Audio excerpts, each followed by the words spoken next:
Hey guys, welcome to the Titanium Vault. I'm your host, RJ Bates III. And after, with 3, 4, 5 guests in a row mentioning the guest of honor today, we had to finally get him on here. The man that literally lives the life that everyone dreams to live, Mr. Nick Perry. How you doing, man? Good, man. I used to live in the back of my car, so I guess we're doing all right now. You know, it, it's been a journey, but yeah, this was the goal was, to be able to do whatever I want, whenever I want, with the people that I want to do it, and nobody can tell me any different. So happy to There be you here, go. man. Thank you for having me on. Yeah, I'm excited to have you, man. You're one of those people that I think everybody looks at with. I guess the best way I can put it is some people will be envious of the life that you lead, right? Some people will be confused by the life that you lead. Um, but for someone like me, I look at it and I'm just proud of you. I mean, because I know what it takes to build the business that you have to lead the life that you lead, and so I just want to start off the episode by saying, brother, I'm proud of you, man. We've been in this business the same amount of time, and you're an inspiration for so many of us. So with that being said, let's go back to the beginning. You said you started off by living in the back of your car. So share us the journey. How'd you get started in this? My whole life I just wanted to be rich. My dad, I lived with him when I was a teenager, and he didn't have any money. We lived in the one bedroom apartment, Section 8, and when groceries ran out, we'd have to wait to get paid again until we got groceries again. So I started working from a young age, and I realized, like it's gonna nobody's coming to save you. You got to go make your own way out there. And I started sales at an early age. I was selling cell phones, and I did that. I dropped out of high school to work full time. And then I was a personal trainer, and all my personal training clients were crushing it. They were telling me about their trip to the Maldives, and they lived in the gated communities. And I was like, what the hell do these guys do for a living? And so I interviewed all my clients, and they're like, well, I'm in real estate, or I own this business. None of them had a W-2 job, not Right. one of them. And I was like, well, success leaves clues. I should probably figure out how to do this real estate thing.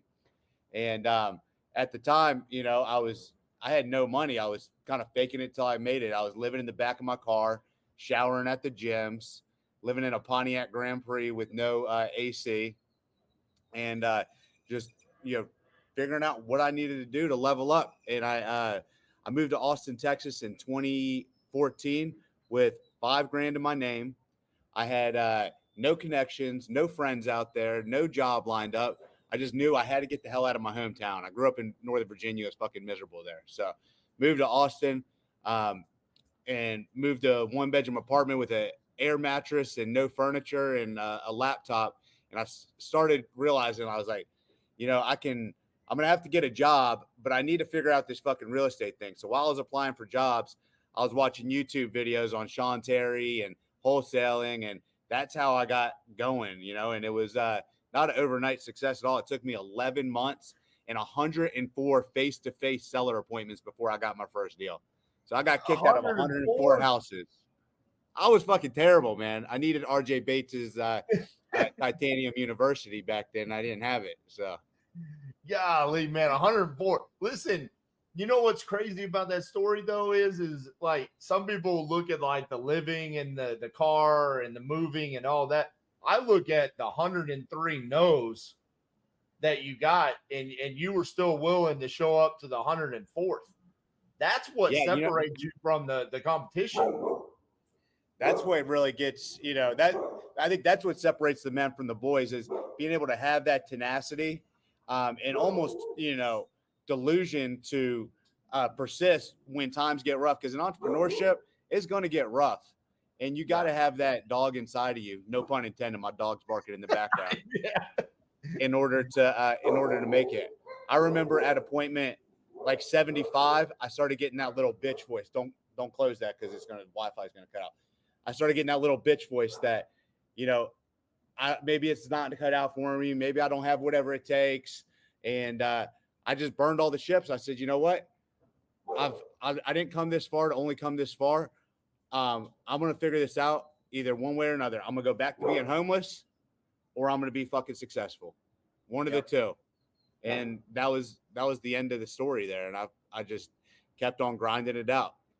Could you imagine how many lives would be different if you had said no at appointment 75?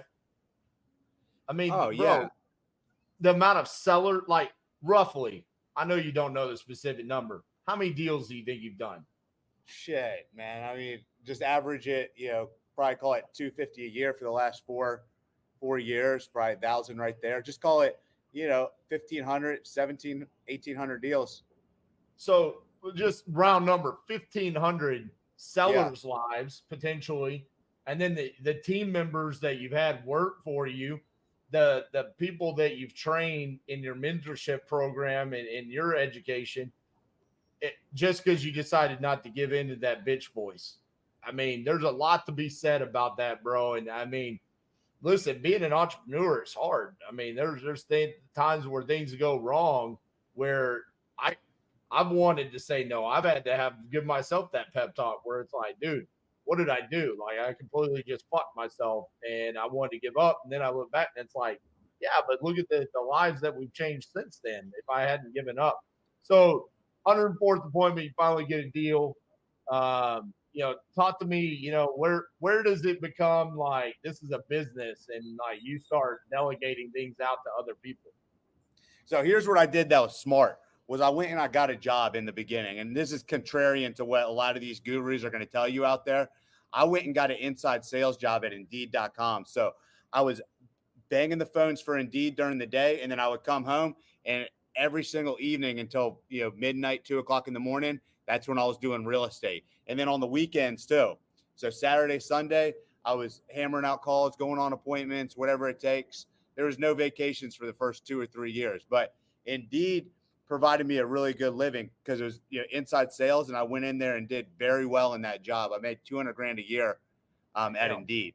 So I went from like almost being evicted from my apartment, broke, busted, and disgusted to like rookie of the year, Top Gun. Now I'm closing deals in real estate. I got a high rise apartment. I'm doing all right. Making 3 to 5 deals a month, and I got to a point where it took me about 2 years of my corporate job, and then I was able to go full time. So I could have done it sooner, but I fucked up. I moved to Texas, and nobody told me in Texas they got a little thing called common law. So you probably know what it is, but I dated a girl for 11 months, and she got laid off, so she moved in with me, month 8, and she started taking seller calls. Well, on month 11, I broke up with her, and she took me for common law in Texas. If a girl or a guy lives with you for more than 3 days or they get mail there, they can claim common law marriage, which means you have to get divorced, even if you're not married. So on paper, I'm divorced, but I'm never married. So I ended up losing. I had like 180 grand saved up. I torched my account down to like 10 grand because I was fighting that battle, paying attorney fees. And I just kept closing deals. Sales cures all, you know what I mean? And I worked my way back out of that issue. And then within a few months, I was right back where I was before. And I quit my corporate job and then built my team up. That was 2016, 2017. Love it. Love it. So 2016, 2017, you start building the team up. So I want to talk a little bit about you and I have very similar opinions about this. So I want to talk about the people that are just getting started. Let's talk directly to them for a second. I saw this reel that you did the other day where you're like, dude, you need leads and a cell phone. You don't need any other shit. Like, talk about that a little bit. Those are the guys that end up never doing anything, is the ones that come in and they're like, I have to have my LLC and my G Suite, and I need to make sure my CRM and my phone system is all hooked up before I can get a lead and make an offer. And I need to go to all these seminars and do all this training and know everything. No, you do not. You got a cell phone. You got you can get a lead. All you got to do is pick up the phone. Everything else you can figure out, right? Yeah. Ton of good shit online you can learn for free to go make an offer with a seller. You can send a contract, over email. So don't overcomplicate this process because it's called paralysis analysis. A lot of people get stuck in that loop. And I closed 60 deals before I even had an LLC. Bro, you were just slinging deals. Just fucking slinging, man. That was it. I love it. You know what's crazy though is that there's different personality types out there though. Do you think that having your personality type helped you with that, where it was like that relentless, like I'm not gonna fucking give up. I don't need a fucking CRM. Just give me a seller to talk to, and I'm gonna get this.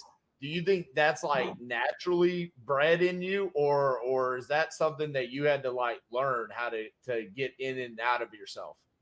I was shy growing up as a kid, but like I told you, I came from adversity. My parents didn't have money or anything like that. So I had just such a burning desire to be successful that nothing was going to stop me. And I was never naturally, I was always kind of an introvert, shy kid growing up. I didn't have any sales abilities, so it was learned and it was developed, through, going through adversity in my life. That's why I see a lot of people out there that, that grew up with a silver spoon in their mouth. And I think that limits them in a certain way. I like when we hire people, I look for people that, have had some sort of, trials and tribulations that they had to endure, because that's what builds character. And that Yeah, character is for what sure. builds success. I agree with that, man. I mean, I look back at my 20s and it was like, dude, my 20s were hard. Like that decade was not fun. My 30s have been pretty fun. 20s Yeah. sucked. Dude. There was a lot of trials and tribulations to go through for sure. And it makes you enjoy the ride a lot more when you have to go through those trials and tribulations and like really battle for what you've earned the right to have nowadays, right? So more on the tactical side of things. One of the things that I've really liked about you, really since I think I met you in 2018 at Wholesaling. I think that was the first time me and you met, which is crazy that was 6 years ago. But dude, you've always been the PPC guy. Like when did you start running PPC ads for your business? Pretty much right out of the gate. So, I set up, right when I got a job at Indeed, I started watching like YouTube videos. I put myself through YouTube University. That's how I learned how to do real estate. And there was like one guy in 2014 that was doing PPC for real estate investing. And he had a small little YouTube channel, maybe like, 50 subscribers. And I used to just like binge watch his content. And I did the old outside sales tactic. I was like, hey man, I'm actually going to be in your town next week. Well, he lived in like Danbury, Connecticut. I was in Texas. I was like, I'm going to be there next Tuesday. Can I take you out to lunch? I'll pay you to take you out to lunch. And he responded and said yes. So when he responded and said yes, I booked a flight and got my ass up there, rented a car from JFK Airport, drove 4 hours in the middle of January into the snow, and took this guy out to lunch. I ended up getting him real drunk, and we got shit faced. And I got him to agree to mentor me, and so I paid him $2,000 for some Zoom calls, and that's how I learned how to do PPC. And it's evolved since then. But that taught me enough to be dangerous. That's the best plane flight and $2,000 you've ever spent. For sure. So I mean, dude, you've been running those ads, and like you said, it's evolved over the course of time. But you've always seen what is now the trend. I mean, the trend now is inbound leads, right? Through these PPL providers, people running their own PPC. But you've always been riding that train where it's like, I mean, were you ever really big into the cold calling, direct mail, texting scene? Were you doing that, or was it pretty much always just PPC? Big time. Yeah, back 2017, 2016 to 2018, we had big cold calling. We had Call Geeks going with 18 callers. We had texting. We were using 80/20 REI for texting, spending a lot of money there. And we made money with it, but I was comparing it versus my PPC, and there was just no comparison, right? The amount of leads that it took to get a contract, the amount of time that it takes to get a contract. Everybody wants to think about what's their cost per lead and what's their, return, but nobody quantifies the amount of hours that it takes to get that contract. That time is money.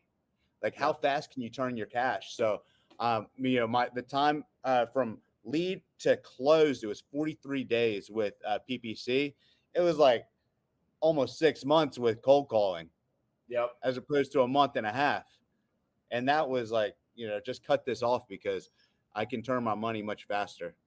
It's also the mental bandwidth for your team. I mean, dude, texting and cold calling and calling these sellers that you cold outreach. I mean, dude, it's a kick in the nuts. I mean, it's just with inbound. My guys it's in like, Austin are fucking spoiled. If I gave them cold calling leads now, they walk out and quit.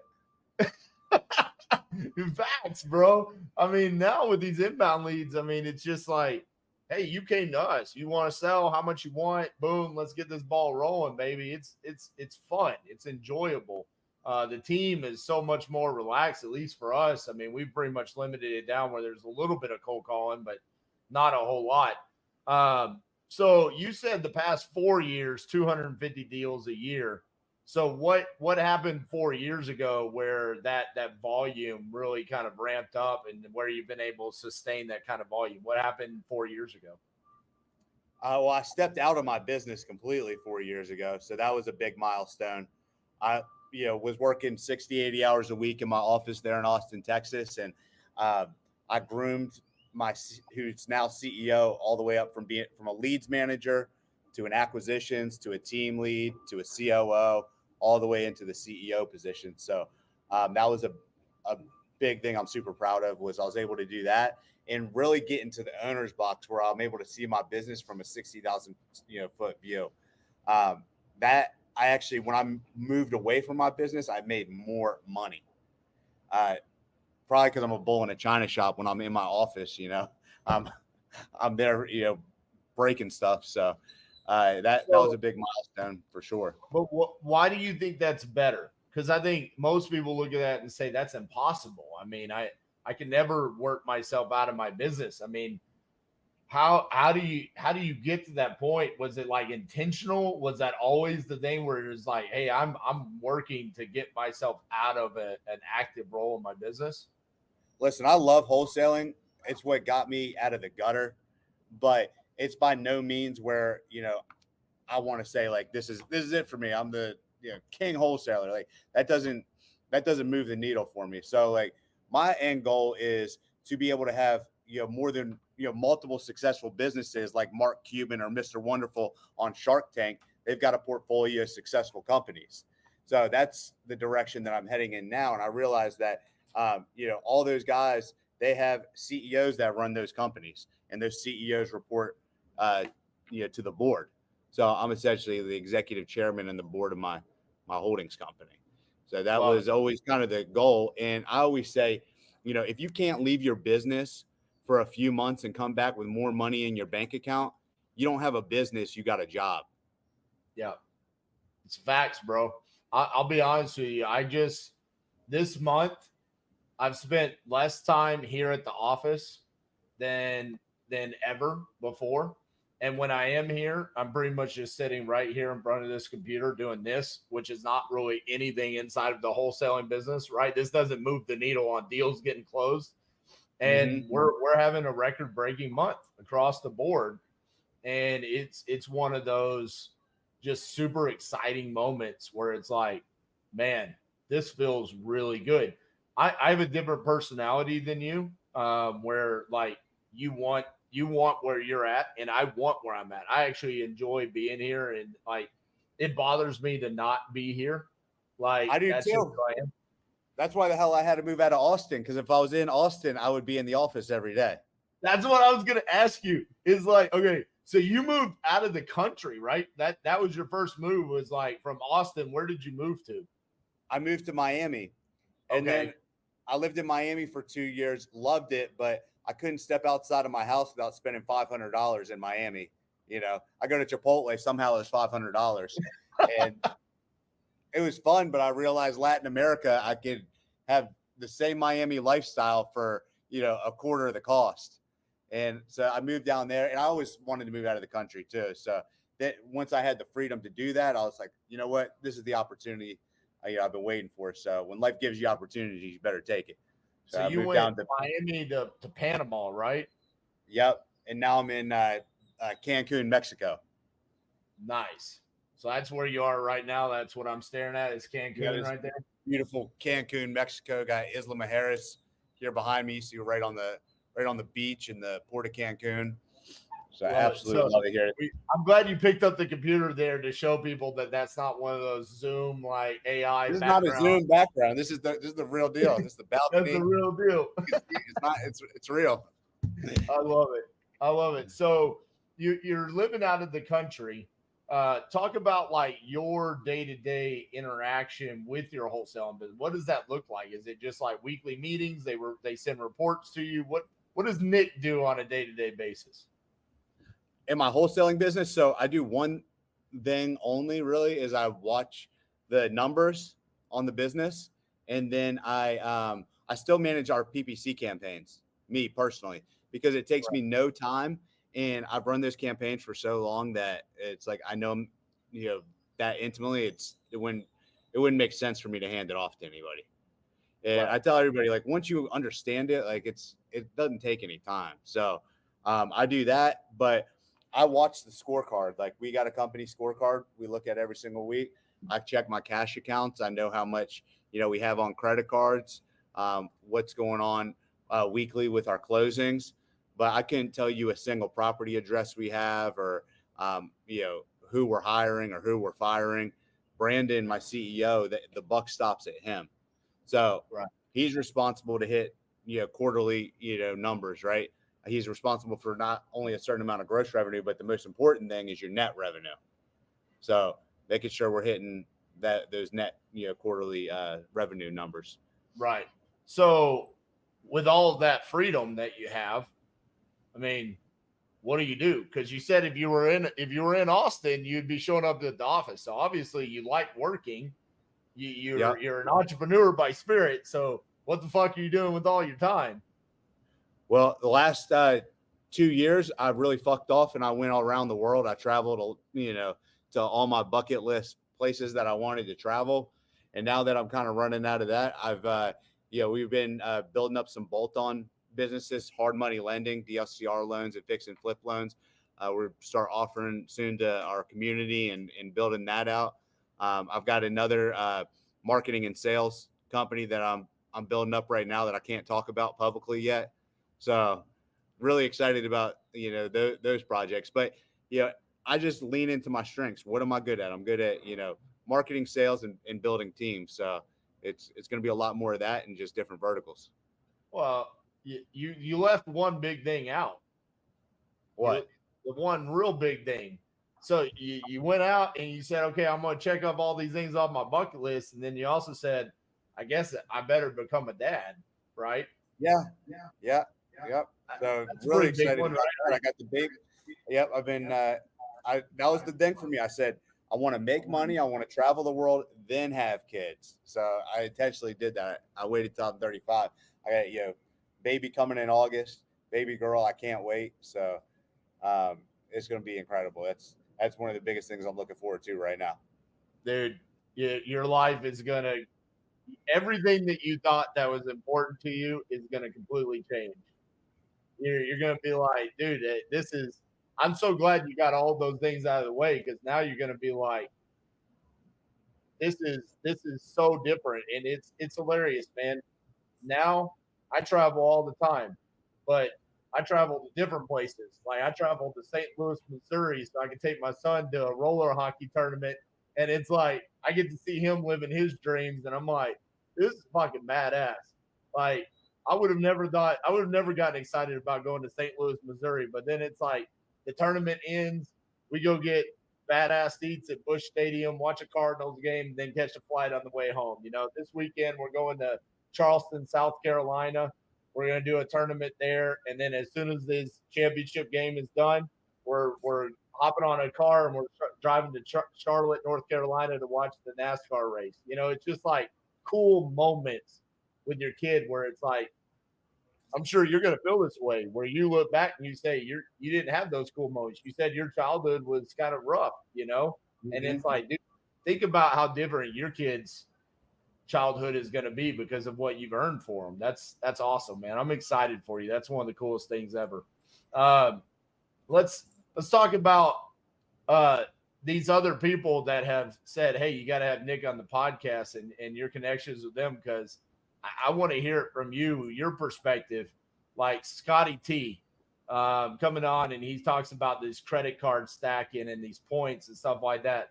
You said you just traveled the world. How much of like time did you invest into the knowledge of like stacking these points? Because you're running PPC campaigns, so obviously you're spending a lot of money. Is that what you were doing? Like putting that on credit cards, stacking up, and then allowing you to go wherever you want in the world? Yeah, so I'm going to give you guys a huge gem right now that's going to blow your mind. So most people, when they get credit card points, they'll just, go on the American Express travel portal or the Trace Chat travel portal and book a flight. That is the biggest way you can disrespect your points. Never, ever do that. So when you earn points and you want to book flights, you transfer the points to the airline partner that you want to travel with. So if you're traveling with Delta, you transfer them out to Delta or American or whatever. But what most people do not know, this is going to change the game for you, is that all these airlines, they're in alliance with each other, right? So for instance, I booked a flight on Delta from San Francisco to Sydney, Australia. When I looked it up on Delta, how many points it was going to cost, because it's going to be 355,000 points for one-way first class ticket. But Delta's in alliance with Air Canada, right? So I went on Air Canada. That same flight going out of San Francisco to Sydney was 75,000 points on Air Canada. So I just transferred my points to Air Canada and was able to save all that That's money. Huge. I mean, having that knowledge allowed me to travel. Travel for over a month, all first class flights. Lay flat beds, caviar, champagne, 5-star hotels, all courtesy of Amex points. But if I try to do that out of the travel portal, that wouldn't have got me very far. What's your favorite place that you've traveled to so far? Dubai was really cool. If you guys have never been to Dubai, that's an incredible time. Everything's just the best in Dubai. The restaurants, the hotels, the shopping, you name it. Thailand was a blast. I had a blast in Thailand. That was, the beaches, the elephant sanctuary, the nightlife scene there. Absolutely phenomenal. And Japan, that was another fun one we did recently as well. If you've never been to Japan, you got to go. Okay, so have you ever been to Iceland? Not yet. I've been to Ireland, but not Iceland. Oh man, I was hoping you were going to tell me how awesome it. That's like my place that I want to go, and I haven't been. And it's funny. At this point, it's not because I can't go. I'm almost scared to go. I've wanted to go for so long, and I have the expectation of like what it's going to be like. I'm like, I know the moment I'm going to land, I'm going to be like, oh man, it's not nearly as cool as it's going to be. So it's like I'm like holding back from going. That's awesome. So that's what it's all about for me, though, is being what you just said with your son and how you're able to take him and give him those experiences. That's what money buys you, is experiences and memories. If you think that like going to Louis Vuitton and buying Ferraris is going to give you fulfillment, it does not, because I already did all that. I've been to Louis Vuitton enough to bought Ferraris. Okay, but talk about that a little bit, because you say that, Carlos Reyes says that, and you guys are the guys that it's like, you've gone out, you've done the whole like Rolexes. I mean, bro, that's probably a Rolex that you're wearing right there, right? Apple Watch, baby. Oh, okay, there you go. A little bit better. Okay, so, but you've gone out, you've spent the money on these luxurious items. And so for someone that's never been able to splurge on themselves like that, and they listen to you and they say, oh, okay, Nick, well, that sounds great. You still got to do the Lambo. You still got to do the Rolex. And you're telling me that it's not about that. How is someone that's never had the opportunity to do that, how are they supposed to get over the fact that like they still have that desire to do that? You're not. You're probably gonna have to go blow the money yourself and figure it out for your damn self. I mean, I did because I was that guy. I was the poor kid growing up. That's all I've had was pictures of fucking Lamborghinis on my walls, and my vision board was full of Rolexes and all that stuff. And until you go through it, like, no, you're gonna listen to this and it's gonna go one ear and out the other, and you're gonna go blow the money. But just remember that Nick told you that after you get done selling all that shit, you should have just took the trips and spent time with the people that you loved. You would have got a lot more fun out of that. I'm gonna be honest with you. You tell me right now, I can either go to an elephant sanctuary in Thailand or I can have a Rolex. Bro, give me the elephants. Hands down. I've seen your videos with you with those elephants. It's like, dude, that is like one of the coolest experiences of all time. Like, that's what I want. A watch, bro. I can't wear a watch. I would be so afraid. I'd be walking around with my wrist like this the whole time, afraid that I'm gonna scratch the thing. I don't even wear them anymore. I got them sitting in the safe, and I just wear that. I mean, this does a hell of a lot better job than a Rolex. It tells me a lot more useful shit. Yeah. I wear this Whoop just so it can tell me how long I can live. It's like, hey, you need to sleep more. Okay, that helps me. Rolex, That's what right. time it is. I got a cell phone that can tell me what time it is. Come on now. That's right. So the other person that we had on was Amanda Webster. She talked about, business lines of credit and things like that. She said that, you're using that. So talk about. I will show you something real quick. I'll show you something. So Amanda Webster, she's awesome. Been, good friends with the people over at Fund and Grow for a long time. And I'll show you what they were able to do for me was this right here. So you guys want to talk about, getting funding and like 0% interest cards. I'm a huge credit card nerd. So to show you the level of nerd that I have, we just got look at this. And pages and pages. And it just keeps going, right? So that's all from Fund and Grow.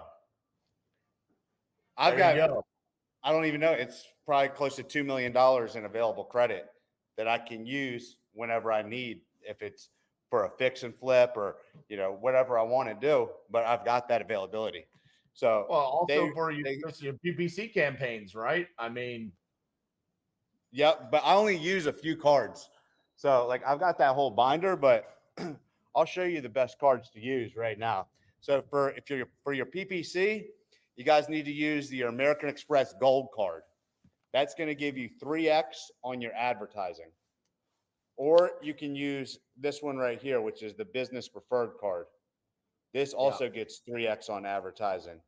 So use that for your advertising. And then I use the American Express Platinum. We use that for like all of our other general and administrative expenses and things like that. So those are the ones I carry around the most.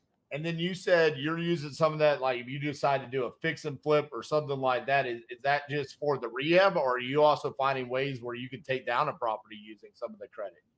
You can. So back in the day, like, when I didn't have it, like now we got the cash. So we have the cash to close and all of that. But when I was getting started, I learned how to liquidate credit cards. So there's a few different ways you can liquidate a credit card.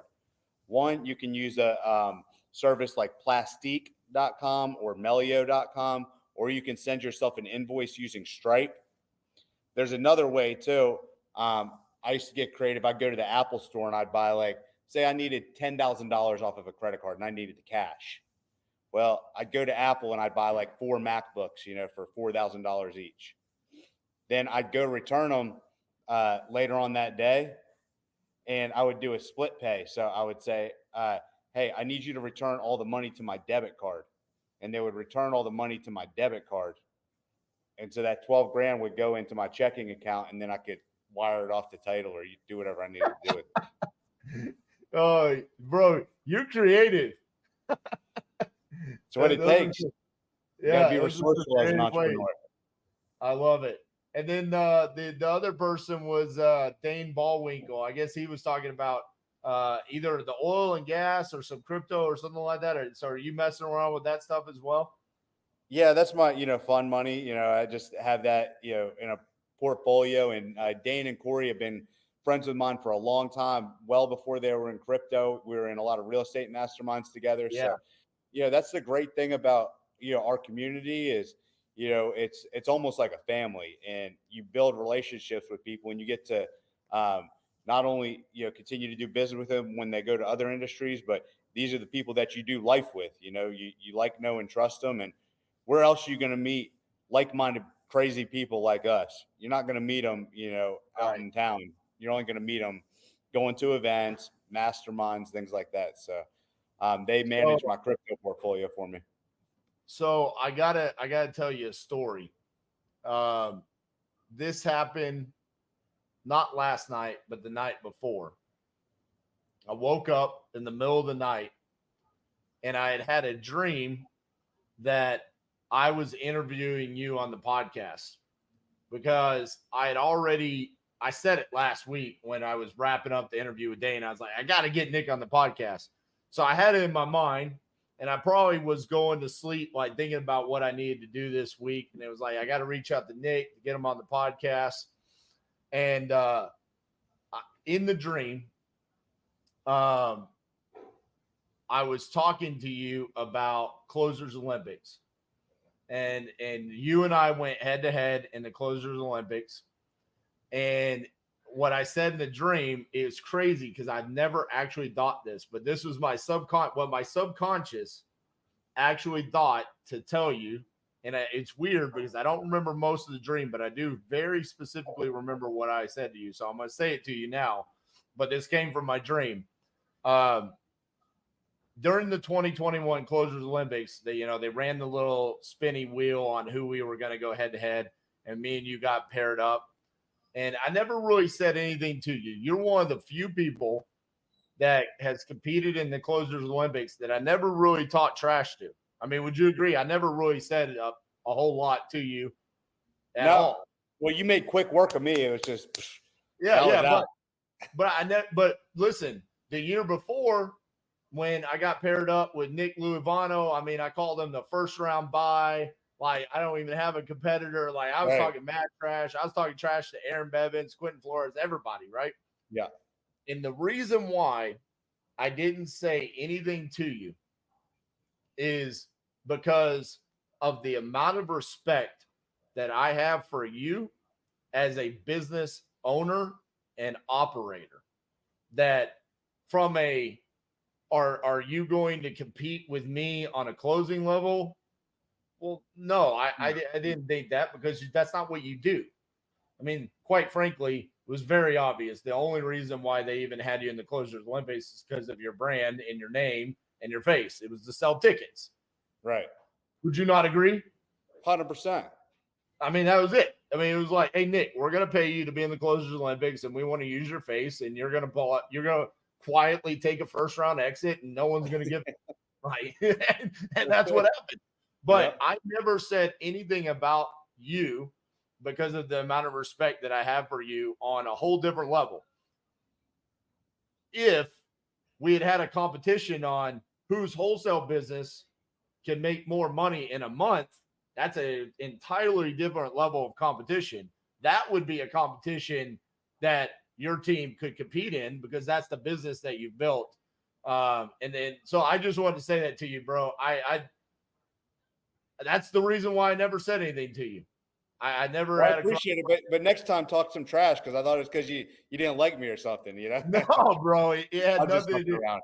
No, that's crazy. That's crazy. Yeah, it had everything to do, and it's not that I didn't have respect for these other guys. It's that a lot of these guys, they go live, they do videos where they're talking to sellers and this and that, and it's like, I knew coming into this, it's like, that's not who Nick is. Nick ain't talking to no damn seller. Nick is in the elephant garden in Thailand. What are we talking about right now? So I just wanted to let you know that, man, because like you said, this industry is so small, and it is like we are a family. It's crazy to think that you and I met 6 years ago. It's not like we're like friends or anything like that, but like, from the outside looking in, bro, it's like, I'm rooting for you. I also want to kick your ass, but I'm rooting for you. It's like, I love seeing your growth, and and all of that. So it is a crazy small community that we have. And I tell people that all the time. So proud of everything that you've been able to accomplish, man. Thank you, man. I really appreciate that. It means the world to me, giving me all these compliments, being proud.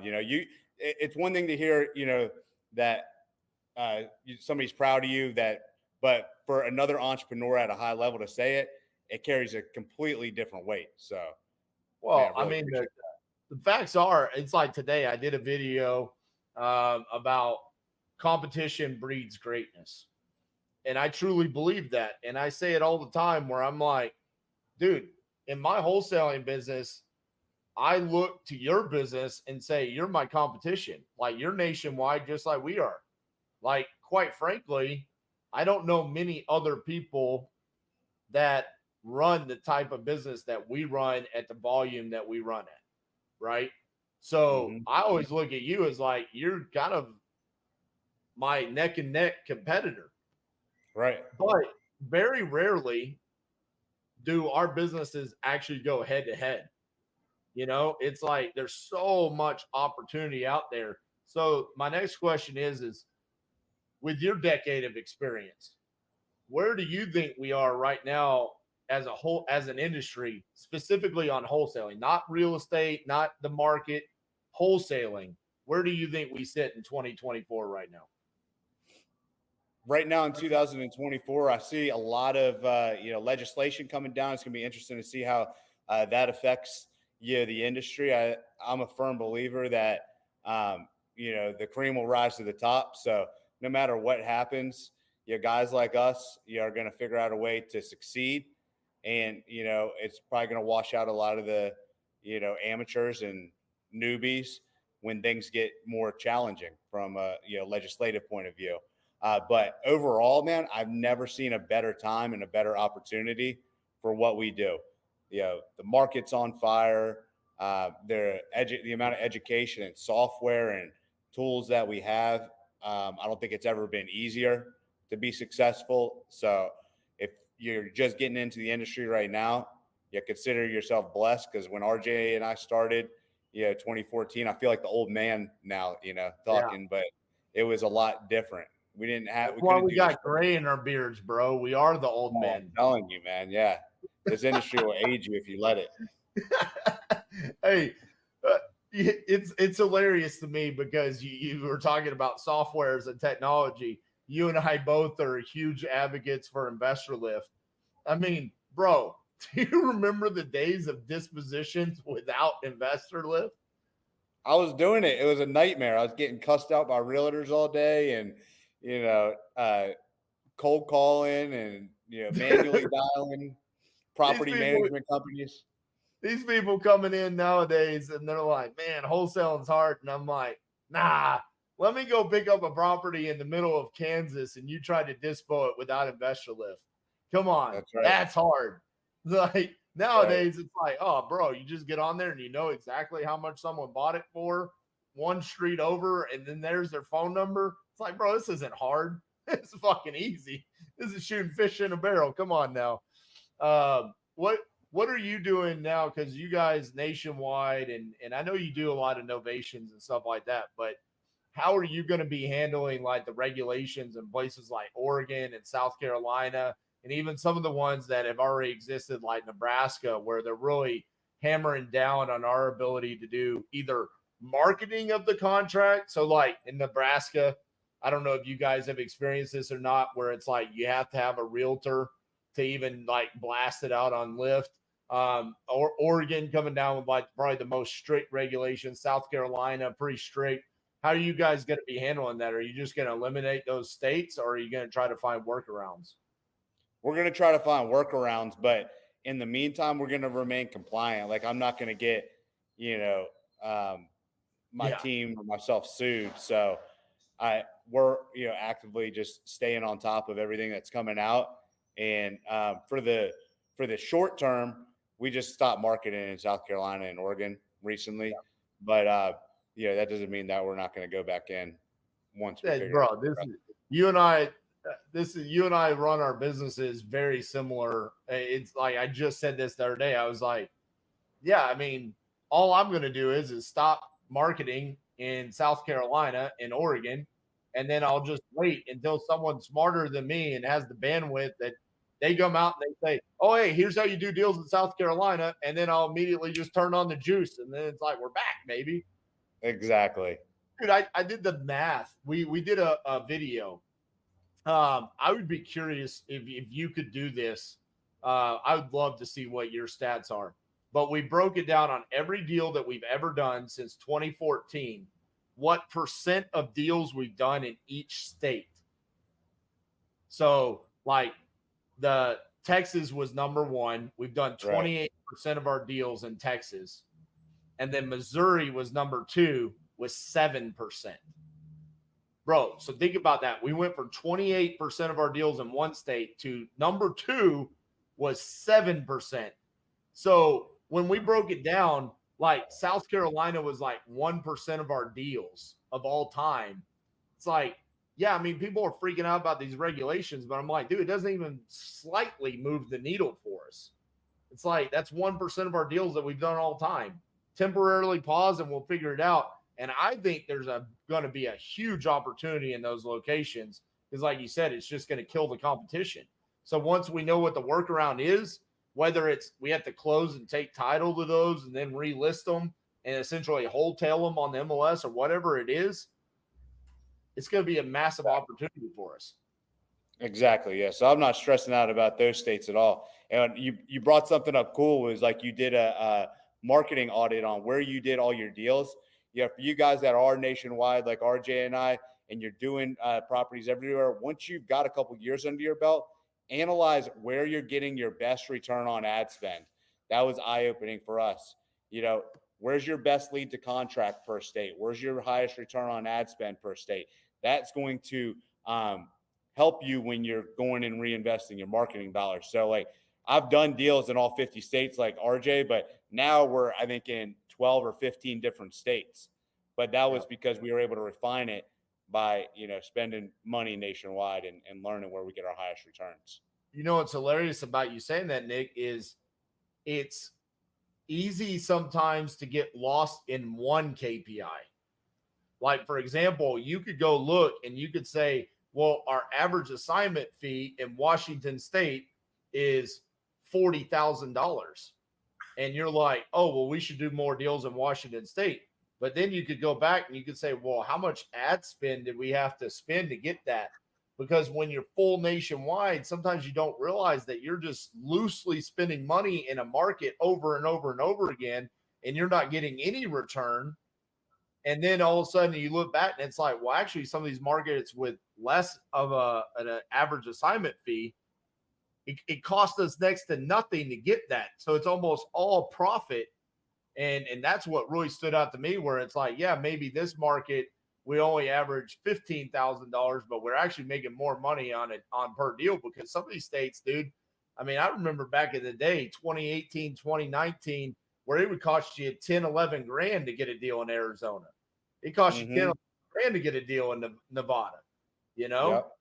So, yes, full audit of your marketing, not just one or two KPIs on it. So that being said, bro, I appreciate you hopping on here. Before we wrap up, any final words, advice on how to enjoy life while also being a badass entrepreneur and real estate investor? Think big, you know, think big. And this is a marathon, not a sprint. It's the cliche term is, you know, everybody overestimates what they can do in a year, but completely underestimates what they can do in a decade. So have a long-term time horizon, work like hell, you know, especially in the beginning. I sacrificed the first 6 years of my career, and I did not live a life like this. Even though I had hundreds of thousands of dollars in the bank account, I was still eating at Chipotle every day. I was still driving a Mazda, and I was still living in a one-bedroom apartment. So delay gratification and keep paying bills. Pay your fucking bills, pay them early, pay them on time, keep reinvesting into making your company stronger. And what happens is there becomes a point where you just can't be denied anymore, and it's almost a hockey stick. And then your company takes off because you've just fortified it for so many years and delayed gratification for so many years. So, you gotta stick in there and have the guts to be able to do that. Love it, man. Last question. Do we have a name for baby girl? Oh man, it's baby girl, so I'm letting the wife run point on this one, but we got a few. We got Taylor, we got London, and Sophia. Those are the top three right now. So if you guys comment below or wherever, if you got to vote. So Taylor, London, and what? Sophia. Sophia, yeah. We're RJ Perry's not on the table. When we get the boy, we might have to. Oh, when we get the, I got you. I see. Yeah. The RJ Titanium Perry. That's a strong name, bro. Strong name. All right, guys. Nick, appreciate you hopping on here. Guys, if you like today's podcast, make sure to leave us a 5-star review. If you didn't like it, remember your job is you go, you search Real Estate Disruptors, find Steve Trang's podcast, leave it a 3-star review, and then come back, leave us a 5-star review. We only accept 5 stars around here. If you enjoyed the video, Nick gave us probably one of the best views anyone has ever given us on the background. Give the video a like. Show us that view one more time. Oh yeah, you gotta love it. You check it out. You got the mansions in the background, then you got the beach out here, the islands, the yachts rolling by. Yeah, it doesn't get a lot better than that. There you go. Living the dream. Make sure you guys leave us a comment. Make sure you like the video. We'll see you guys next week. Appreciate you.